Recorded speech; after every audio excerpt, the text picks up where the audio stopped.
Hello everyone, and welcome back to another episode. Today we will be looking at Jurassic Park for the SEGA Genesis. Jurassic Park is a 1993 video game developed by Blue Sky Software and published by SEGA for the SEGA Genesis. It was released as part of the tie-in merchandise to the 1993 film of the same name. The game includes elements from Michael Crichton's novel Jurassic Park, on which the film is based on. Jurassic Park for the SEGA Genesis is your standard platformer. You get to play as two characters, Dr. Alan Grant or a Velociraptor. The controls in this game does have a little bit of a learning curve, and regardless of the difficulty you choose, this game can be tough, but that's mainly because of the controls. Remember, if you're new here, don't forget to like and subscribe as it helps out this channel a lot, and don't forget the notification button for all future videos. So, how is Jurassic Park for the SEGA Genesis today? Let's find out in this review.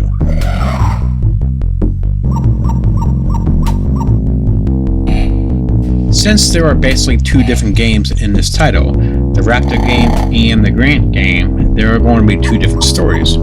For Grant's story, the story is pretty much the same as the movie.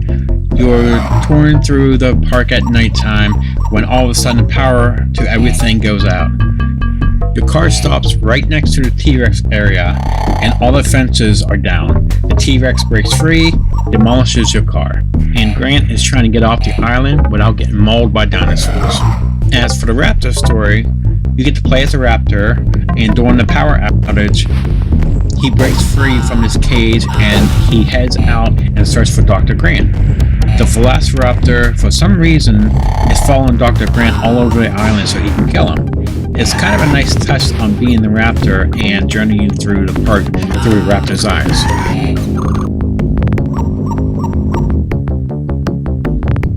Jurassic Park is your standard platformer. As I said earlier, this game does have a slight learning curve for both of the characters, as the controls are a bit sluggish. Sometimes when you try to jump and your characters won't jump.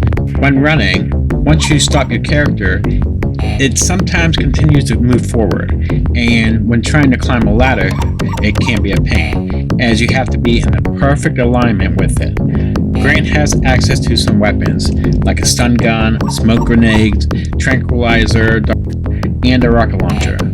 Some enemies can be avoided, allowing you to save your ammunition. You have to be careful, as you only have 3 lives to spare. It sends you back to the beginning of the level. Losing all your lives is a game over. The game does have a password system. It's kind of nice, so whenever you die all your lives, you have to start the game all over again. I did find Grant's game a little better. He has better levels, and he has a good arsenal of weapons. The Raptor's objective is to hunt down Grant, traveling through most of the same levels while fighting off dinosaurs as well as human guards. Uses his weapons similar to Grant's. His methods of getting his foes will be kicking or biting them. If you get too low on your health, you can either gobble up a few compies or find some of the chicken legs scattered throughout the level. Raptor's game is just not as good as Grant's. He only has 5 levels. He can be killed by guards or fall into pits very easily in this game.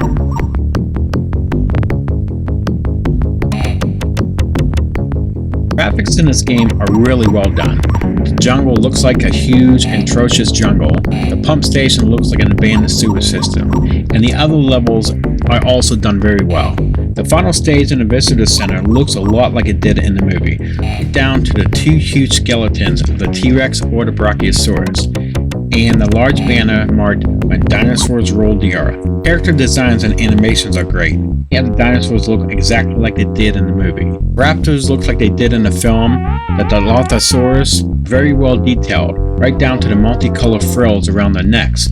T-Rex resembles his movie counterparts also. His clothes look exactly like they did in the movie. He doesn't have any facial details, but he looks fantastic nonetheless. Animations are smooth from Grant and the park guards firing their weapons, and grenade effects are superb, whether they are spreading out gas, exploding, or causing blind flash. The actions of the dinosaurs, the Dilophosaurus throws coming out of his neck and spitting venom, the raptor jumping and attacking someone with his claws, to the T-Rex breaking through a huge wall. The water streaming, splashing down the rivers, the electrical fence surging from the wires to the pool of molten lava.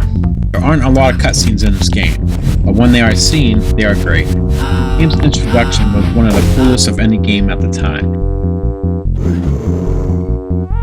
Endings for both Alan Grant and the Raptor are done decent.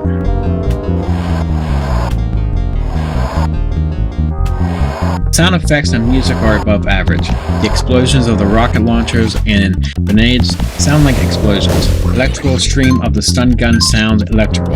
Boat's engine, riding down a rapid river, sounds like a motor engine, and all the dinosaurs sounds fantastic. Music isn't bad. The jungle has this tropical sound music that gives you a sense of impending doom.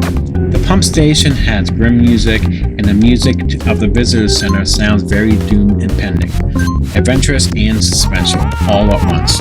The music that plays when you die sounds very grim and dark and it's really creepy. The game has other sound effects and music, and they all fit fine with the game. Even if it doesn't quite match the music of the movie's incredible sound effects. It would have been nice to have some of John Williams' score here.